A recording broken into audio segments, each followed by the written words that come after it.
Povo de Deus, como é bom meditar, aprender. E eu queria hoje deixar esse texto de Lucas 14, que ele mostra de um rei que foi para a guerra. Olha só, Lucas 14, 31. O qual é o rei que, indo para o combate, combater outro rei, não se assenta primeiro para calcular se com 10.000 homens poderá enfrentar o que vem contra ele com 20.000? Caso contrário, estando outro ainda longe, envia-lhe uma embaixada pedindo condições de paz. Eu queria apenas tirar algumas lições que Jesus está mostrando, de um rei que estava se preparando para a guerra, e ele chama a nossa atenção que esse rei precisava entender o seu opositor, o que estava do outro lado, como discernir isso, Provavelmente esse rei tinha uma equipe, tinha seus comandantes, tinha seus assessores, para entender e discernir que tipo de arma seria necessário, como que o seu possível adversário agiu lá atrás ou agiria contra ele. Eu entendo que das lições que a gente tem que tirar, Paulo vai dizer que ele combateu o bom combate, ele guardou a fé. A vida, de uma certa forma, ela é um combate. Seus desafios, as lutas, dificuldades que a gente enfrenta no mundo visível.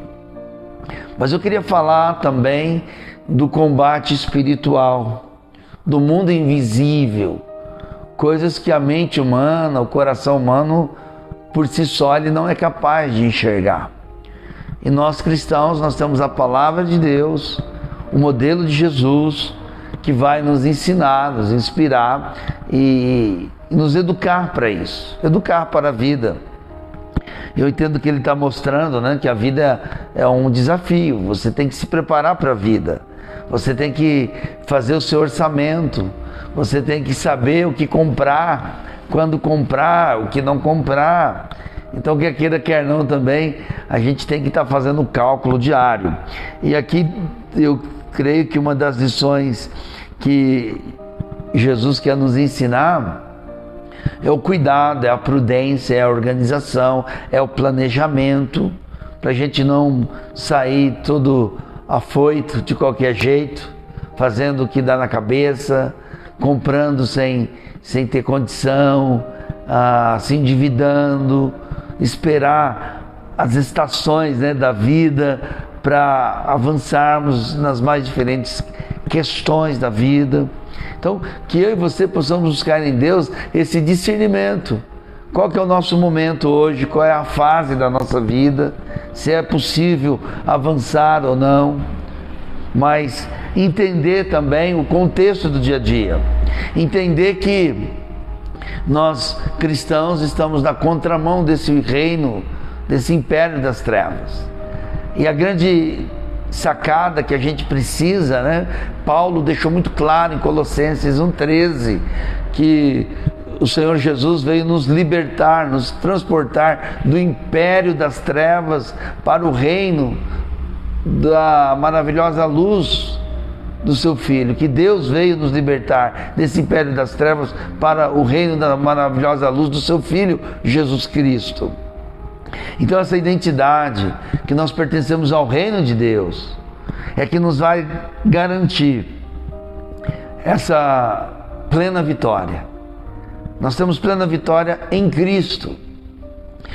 E muitas vezes a gente vive num derrotismo.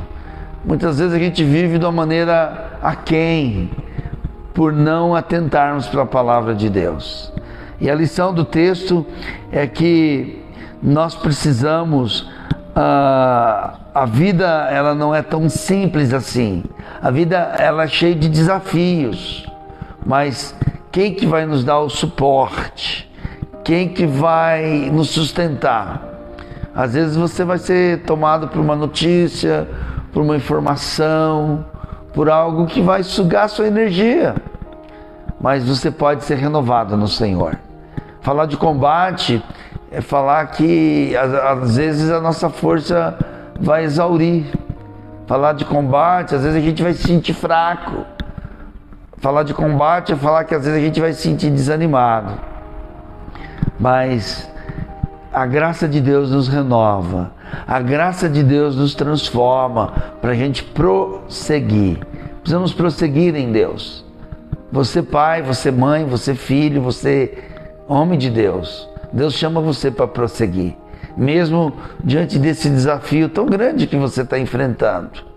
Né? Quando você vê o exército opositor, o reino opositor, que seria tipo a dificuldade, o problema, a situação, e aí você se sente muitas vezes tão sem energia.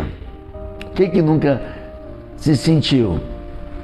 Por outro lado, isso é bom, porque isso nos quebranta e faz a gente buscar em Deus força, vida, capacidade, renovo.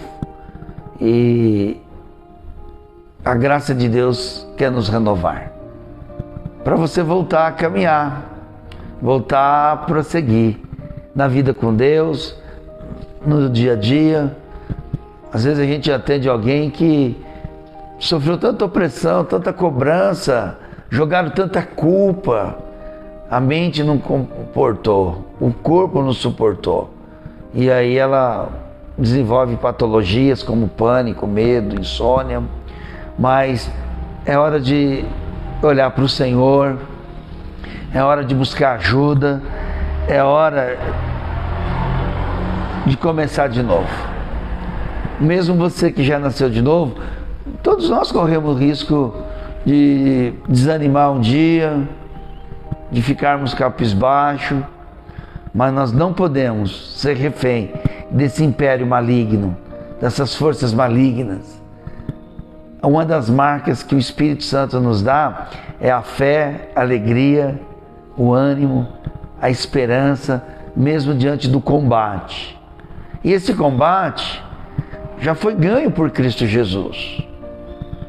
E agora nós precisamos desfrutar, mesmo que a circunstância não seja conforme desejássemos, né? Então nós estamos no enfrentamento diário. Aquilo que depender da gente, nós vamos ter que ter mais cuidado, né? Ser prudente, fazer parte da solução e não do problema.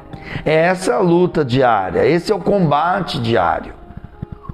Você, pai, você precisa abraçar mais seu filho, porque o combate do mundo é roubar seu filho, enganar vocês. E nós temos que estar ali junto, né?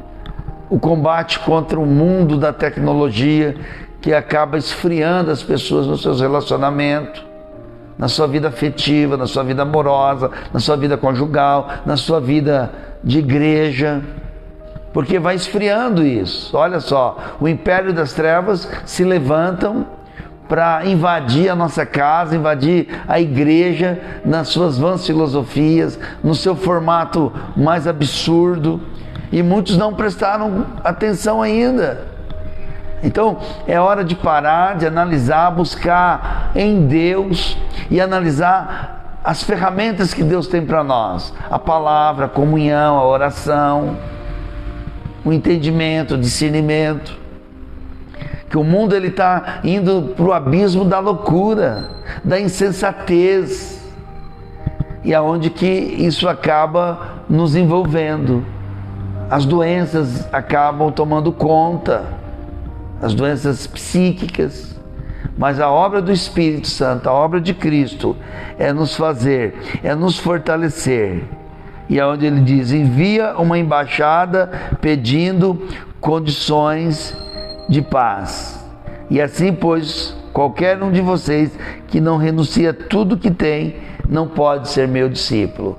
Jesus, nessa metáfora, ele está mostrando um combate, um reino, algo que vai tentar nos cercar, mas nós vamos resistir em nome de Jesus. Nós vamos ter sabedoria, porque às vezes dentro da nossa casa a gente vive como adversário um do outro.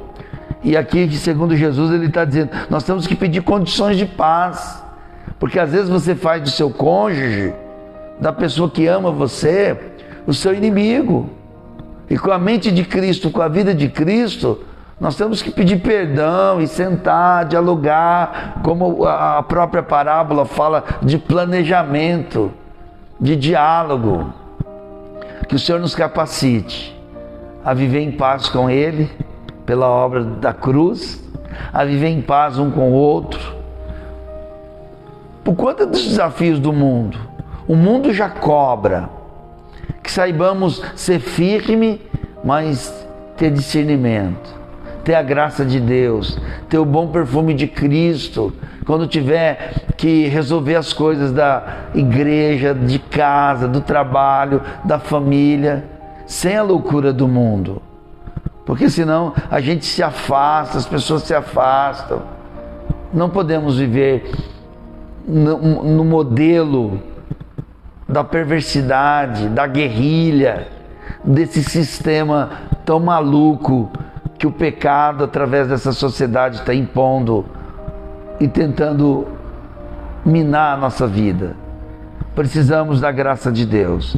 Precisamos analisar se nós temos trazido a marca de Cristo, as ferramentas de Cristo, a armadura de Cristo,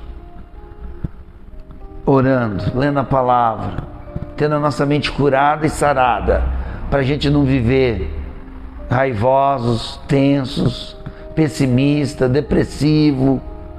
É tudo isso que o inimigo quer fazer na família. E aí nós vamos viver cristãos de uma maneira assim tão aquém, então esse derrotismo, esse fracasso emocional. Cristo é a nossa vida, Ele é a nossa cura, para que a gente não fique refém do império das trevas. As obras do inferno não vai prevalecer contra a sua vida e contra a minha vida. Eu não vou entrar nessa pira do diabo, não. Cristo é a minha vida, Cristo é o meu Senhor. Eu quero aprender, discernir isso, para agir de uma maneira mais saudável, mais coerente, para a glória de Deus e para o bem das pessoas. Que Deus nos livre de a gente machucar as pessoas. Eu não posso olhar para as pessoas como meus inimigos. Eu tenho que olhar com amor, com graça, com misericórdia, com bondade. O mundo precisa de homens e mulheres de Deus, mais afetivos, mais amorosos, mais cheios de bondade e benignidade. As pessoas não suportam mais, as pessoas reclamam o tempo todo, julgam o tempo todo. Que Deus nos dê uma palavra, um tempero, um aroma, segundo Jesus. Eu creio que isso é possível na minha vida e na sua, porque Ele já venceu. Então que nós possamos analisar essa rota aí, assim, é um embate, é desafio todo dia. Coisas que tentarão roubar nossa alegria, o nosso ânimo, deixar a gente triste, pesaroso. Mas você vai ser dominado por quem? Pelo fruto do Espírito ou pelas ciladas do inimigo, da carne, e que faz a gente ser pessoas esquisitas? Vive um mau humor terrível. Não, eu quero viver o amor de Cristo na minha casa, na minha igreja, na minha comunidade, no trabalho, mesmo que nem sempre vai ser fácil. Jesus está falando de uma guerra, do embate, do movimento grande que virá, mas nós temos a força de Cristo. Maior é o que está em nós, Cristo em nós, a esperança da glória. Deus te abençoe a cada dia.